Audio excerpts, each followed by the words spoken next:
Welcome back. We're starting a new unit. Mr. Bill Denkin started that yesterday with you, so I'm going to continue with it, but I want to quickly review a few concepts. Exponents have a base, which is the number you're multiplying repeatedly, the base, and the exponent, that tells you how many times you're multiplying the base. So here, 2 to the power of 4 means we're multiplying the number 2 4 times, so we get 2 times 2 times 2 times 2. 2 to the power of 4 equals 16. Okay, hopefully that is familiar from yesterday. And I just want to let you guys know that this is sort of the next stage of your mathematical development. When you first started math, one of the first things you learned how to do was add. And then once you got to the point where you were repeating your addition, meaning adding the same number over and over and over again, you learned a new mathematical operation, multiplication, because multiplication is just addition repeated over and over and over again. Now we're at exponents, and exponents is just multiplication over and over and over again. So you can think of exponents as repeated multiplication. Okay, so you started your life learning about addition, then you moved on to multiplication, and now we're moving on to exponents. I also thought it might be helpful to go over how to use calculators to solve exponents. So I'm going to just show you what that looks like. And you're going to need to use a scientific calculator for this, because normal classroom calculator or calculators won't have the exponent operation. But here we have 3 squared is 3 times 3. Okay, 3 times 3. And the way that you do this, low battery, on your calculator is you're going to hit the 3, and then you're going to hit the squared button right there, and it gives you the answer 81. No, that's not right. Maybe I hit it twice. 3 squared should equal 9. Okay, so what that looks like is you're going to punch the button 3 first, then you're going to hit the button for the square, and the square button looks something like this. It usually has an X, and then there's a little 2 up here. Okay, to represent the square. So you hit this button, then you hit this button, and you might have to hit the equal sign on some calculators, but a lot of calculators will do it automatically. And then it should show you your answer. Okay, so this is the pattern. Hit the button 3, hit this button that looks like this is squared, then hit equal sign to get your answer. Here, cubed, it's going to be a slightly different button. 7 times 7 times 7. You're going to start by hitting the number 7 on your calculator. And then you're going to end up hitting another button that looks very similar to this button, but it's going to be X with a little 3 up here. And then you're going to hit your equal sign to get your answer. Okay? The tricky one is the one like this, 4 to the power of 10. They don't have a button like this for every single exponent that you could possibly have. Most calculators will have a square and a cubed just because they're pretty common. But anytime you get one like this where you have a higher exponent, you're going to have to press a different button. So for this one, you're going to start by hitting the button for your base, which in this case is 4. Then you're going to hit the exponent button that looks like this. It's going to have an X down here, and it's going to have a little Y up here. Okay, so you're going to hit that button. And then you need to let the calculator know what your Y value is. Here we knew what the Y value was. It was 2, it was 3, so it would multiply it twice. It would multiply it 3 times. Here you have to tell it. So in this case, the exponent is 10. So you're going to have to type 10. So I guess on a calculator, you would have to do 1 and then 0, which is 10. And then you hit your equal sign. Okay, so I'll show you with the calculator what that's going to look like. I'm going to hit 4. Then I'm going to hit this button over here with the X and the Y. And then I'm going to hit 10. Then I'm going to hit equal. And look at that. That's a huge number. Wow. So let me write that down. Equals 1,048,576. Okay.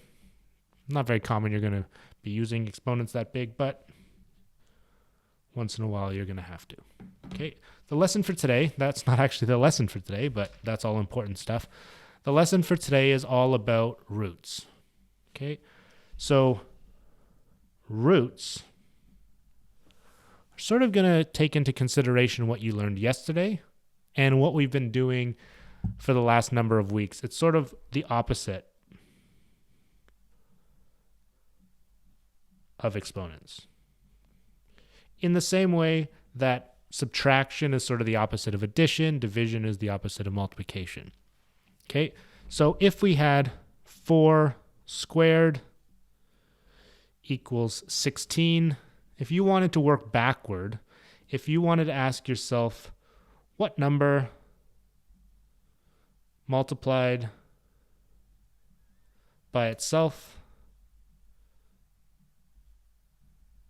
gives 16, how are you going to find that out? And that is this thing called a root. So it's like working backward. Okay. So if you were to have something like this, x squared equals 16, and you want to find out, well, what is x equal to? And so that middle button, the opposite of squaring, is something called a root. And we do that by doing 16, and we find the square root. It's a symbol that looks like that. So that means x equals the square root of 16. So it's like working backward, and most calculators, even non-scientific calculators, will have a square root button. So the way you do this is you just hit 16, then you hit the square root button. In this case, it gives us 4, which makes sense because that's what we had up here.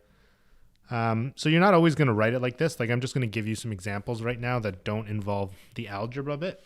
So let me just do a couple examples for you. The square root of 81. So what number multiplied by itself gives us 81? Some of you might know off the top of your head. Some of you might want to use a calculator. The square root of 81 is 9.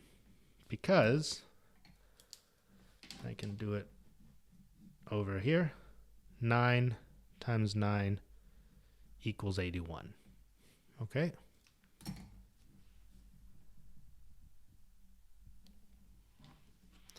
All right, let me give you another example. What's the square root of 49? That equals 7. Because again, 7 times 7 equals 49. Okay, another example. Square root of 64. That's going to equal 8. Okay? Now, this which we call a square root, is the root when we're looking for the number that multiplied by itself once, or the square gives us our answer. What happens if we had something like this? 4 cubed, 4 to the exponent 3. Well, that would equal 4 times 4 times 4, which is equal to 64. So what happens if you wanted to know what number multiplied by itself 3 times gives 64? Well, in this case, we're not going to just do a square root. Okay, we're actually going to do something different. I'm going to make it just a little bit bigger. Okay, so there's this little check mark at the front, like this. 64. But remember, if I wrote square root of 64, the answer would just be from up here 8. So what we need to do if we want to know what number cubed gives us 64, we have to write a little 3 right here. Okay, and that's going to tell us what number cubed is equal to 64. Okay, and so the answer to that, if we use our calculator again, will be 64.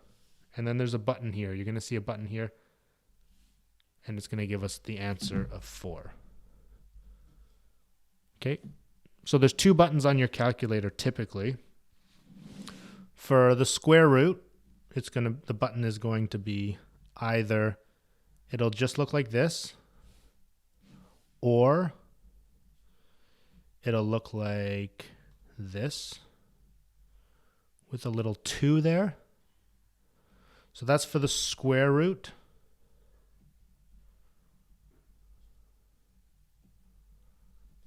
Okay.